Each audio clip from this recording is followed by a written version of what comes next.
You are now watching Russian TV, and this is no way influenced by the government. Good morning, fellow Russianers. And today in the weather, there will be 60% chance of showers. Hell, I can't take anymore. It's hell. Oh. Hello. I'm taking the place of Yuri Andropov. He has been eliminated by the government. As we were saying before, this show is no way influenced by the government, even though the government sucks. Okay.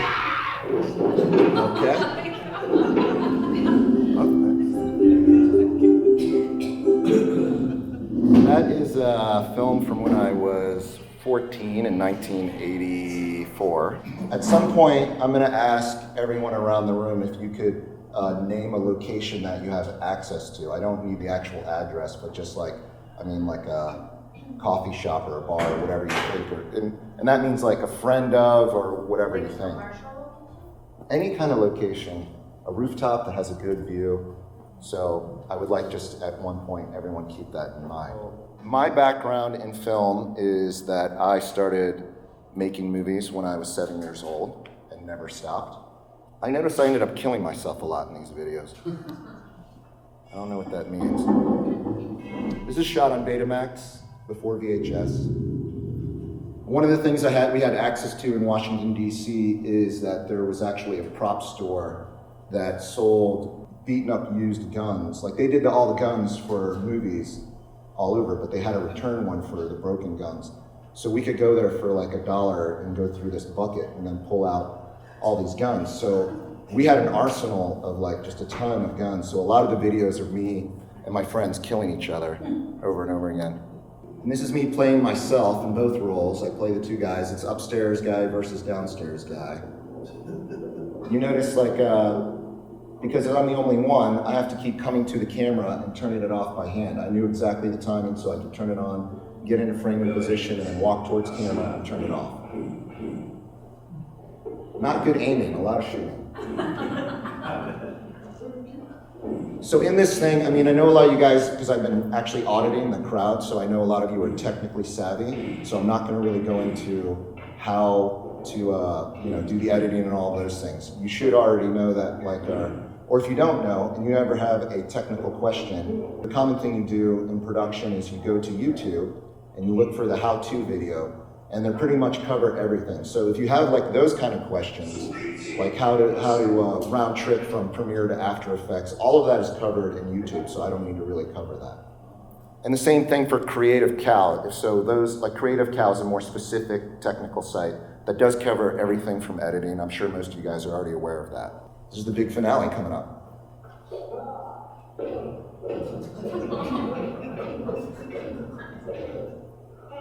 Do you have a happy childhood?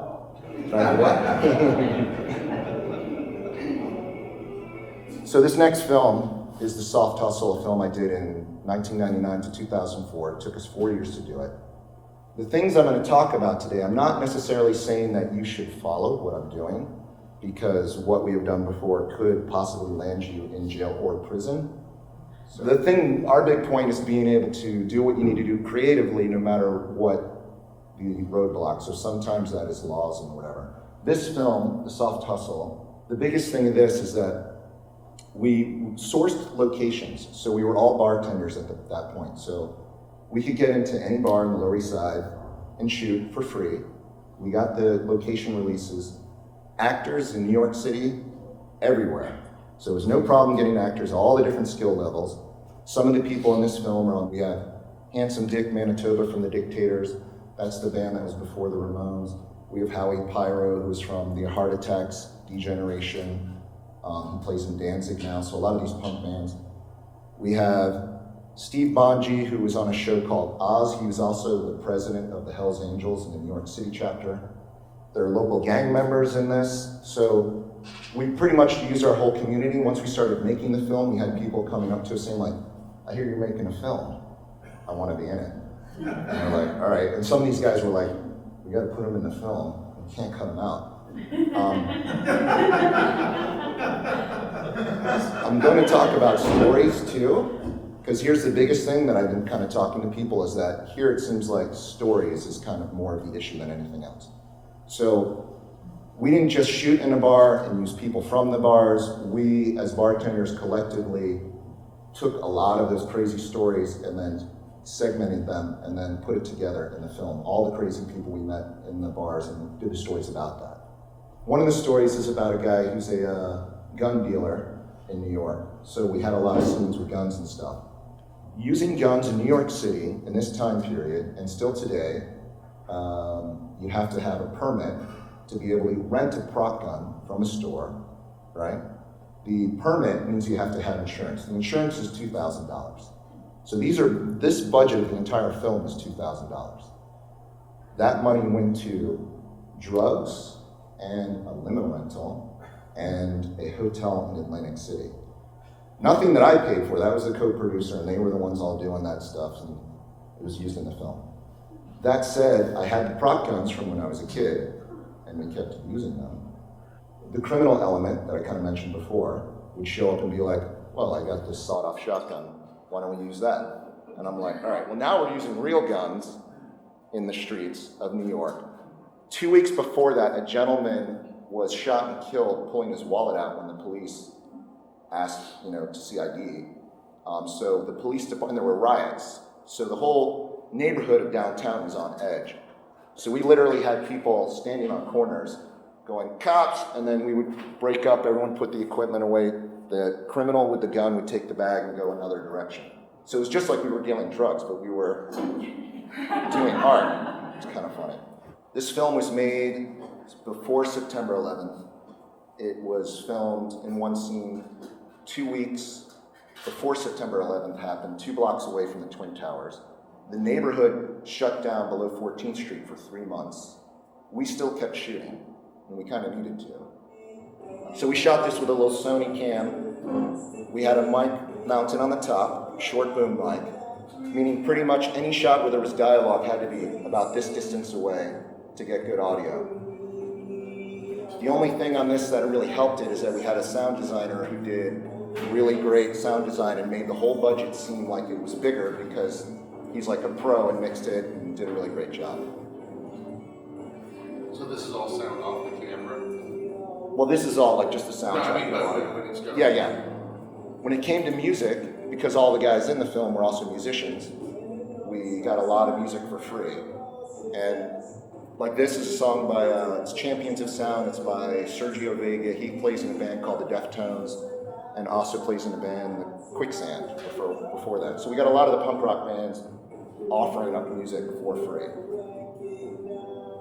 The one thing I would say is if you're getting free locations and free and all that stuff, you should have releases. There's 3 releases that you really need to have. Master synchronization rights for music. When you're selecting music, do not select music that is already created by another artist, even if it's, they redo it. If it's like a licensed song, that's going to cause you trouble later. So I would say look for originally composed music to start with. Get the master synchronization, a personal release for the person, a location release if you can. When you're looking for locations, legally when you're on the streets, you're fine. There's nothing anyone can really touch you as long as you're on public property. The moment you step into a privately owned establishment, yeah, it's better to get permission if you can. Like if you go into McDonald's and film and go, McDonald's sucks, and the film becomes popular, you're gonna have trouble, right? So, and the thing also to keep legally when you're doing these releases, this is kind of like a promise between you and the person. It's not legally binding because the way the legal system works is that you can initiate a lawsuit and you will still have to fight and defend the lawsuit even if you have the permission. So you're better off making sure that the person is happy before you actually really include it in the film. Does that make sense? Like you can have all the permission you want. You can have a personal release. You can pay the person $1 for that personal release. But if that individual gets upset later, you can still have a problem because all they have to do is file a lawsuit against you. You still have to hire a lawyer to defend yourself. Even though if it went through the court system, you would be fine. You're still going to have to suffer the pain of paying it. So, but yeah, it's better to get all these permissions if you can. There's an art documentary we did in 2008 in Berlin. You have a little more leeway when you're doing a documentary because if it's new, there's certain things that will protect you because it's journalism, it's educational, it's newsworthy. So, but this we're technically completely breaking into a building and vandalizing. So I don't know how much that would protect us. And also because we're not just documenting it, we're part of the actual group that's taking part in the art initiative. So again, I'm not suggesting doing this, but I'm saying this is what we have done. And these are all on Vimeo for free. Like if you go to my page, Ethan Minsker, Vimeo, you can watch the full films. Let's do some locations. Can you please tell me if you have any locations you've thought of? Funeral. A pool and a clubhouse? That's good. Yes? 10 acres of farm woods. These are all like, you know, amazing.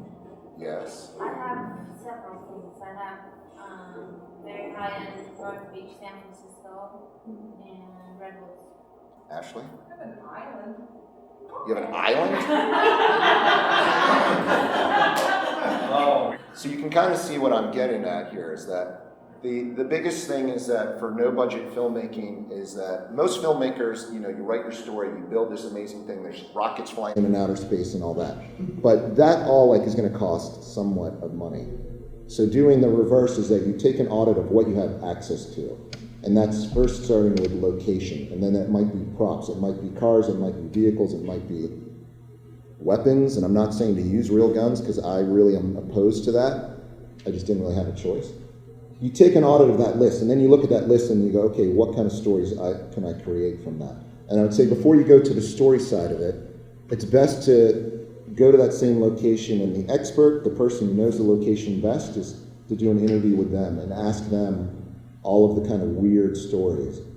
Like I have a list, I go like, tell me the most weird stuff. Tell me like, is there any dirty sex stories? Is there any kind of sad stories? And then out of that, you'll kind of see like, wow, there's actually an amazing story that I can thread through all of these. I give an example that there was a friend of mine who was a manager of one of those cheap hotels that you drive up to like in New Jersey, right? And I'm sorry if I offend anybody because these are pretty disgusting stories. One time this guy was working and one of the maids called up from the room and she's like, I quit, you know, F you, bye, and walks out. And then he's like, what just happened? Apparently, a gentleman had taken the room, put a do not disturb sign on the door for 4 days. And inside that room, he pulled up an edge of the carpet and then pooped very systematically in one corner, and almost like the carpet had continued that way. So these are very bizarre and weird stories, but you can say like, wow, there's like this whole world inside the hotel thing that you don't really imagine. And another story like that is like one of the women cleaning the room went in and saw a Coke and was like, oh, I'll finish this Coke, drank it, and then a condom came out, right? But hey, Farrelly Brothers, this would all be fine with Farrelly Brothers type of thing. So I would say, you know, before you start making your film, you audit what you have access to, you do research on the location, you build a story around that, because the one thing that you have as an advantage for making a low-budget film is the story. If you're going to make a story that's cliche, you're really going to have a hard time with festivals and all of that thing, or getting it even viewed on a YouTube page. So if you can come up with a unique story never heard before or never seen before, then you got an edge on basically everybody else. And to say there isn't enough stories, here is ridiculous, because and as a bartender, I would meet a lot of people. I would basically ask them, you know, like, what do you do would be my first question. Then I would go, oh, sucking all the best stories out of them. Anyone here probably has, knows somebody who has some kind of interesting job. Maybe they can get in that location and can build upon that. And so building a network is the next part of that. And I mean a network of people who are willing to trade services. Okay, reputation. Reputation. If you're making no budget films, the biggest part of being able to do this is building your reputation as a filmmaker and as a person. So once you start a project, it doesn't matter how bad it is, you have got to finish that project. Because the people who dedicate their time and their services and everything else want to trust that you're going to actually finish it. And even if it comes out as a poor product, that faith in the community that you'll actually finish it is very valuable. Start something, make sure you finish it. And then the second part of that is, don't stress so much making a good film or making a perfect film. Do the opposite. Start making the shittiest, horrible film you can. Like, don't even worry about it. Just make a piece of garbage film. Because the next one you make, you're going to learn from the mistakes and make it just a little bit better. And then each time you keep doing that, you'll make it a little bit better, and a little bit better. Equipment now. Let's do this again around the room. Could you guys tell me like what kind of equipment you have access to? And that's like film or audio. Miss? I have a DSLR camera and some editing stuff, lighting. I made both films on the iPhone. I would like to add that the iPhone I find really good for the memo function for recording audio. So it's really easy just to drop or whatever. I've done interviews where I just use the GoPro and the memo function. And what's awesome also with that is like, you know, it's like better than, you know, the radio mic sometimes because they can just be recording anywhere and everyone has one, so I can have multiple mics. Well, again, like any equipment you have, any camera, any whatever item, you can go on YouTube, find a how-to video, and it'll run you through it.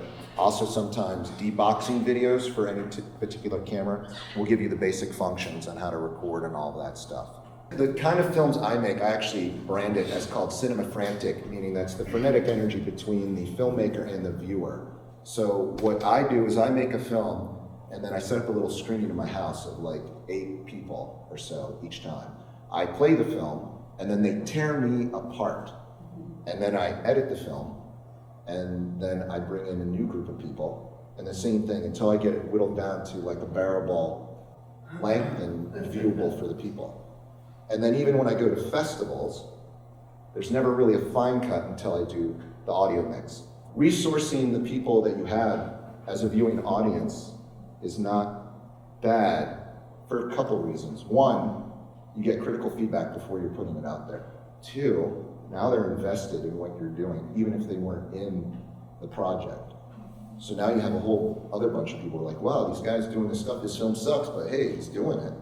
Resourcing that is good. Secondly, making physical screenings, not just stuff that's online, not just sending a link, but actually having an audience and having feedback from. So I'm sure all of you guys know someone who has maybe a garage or a backyard that you can access. Maybe a garage without a car running would be good.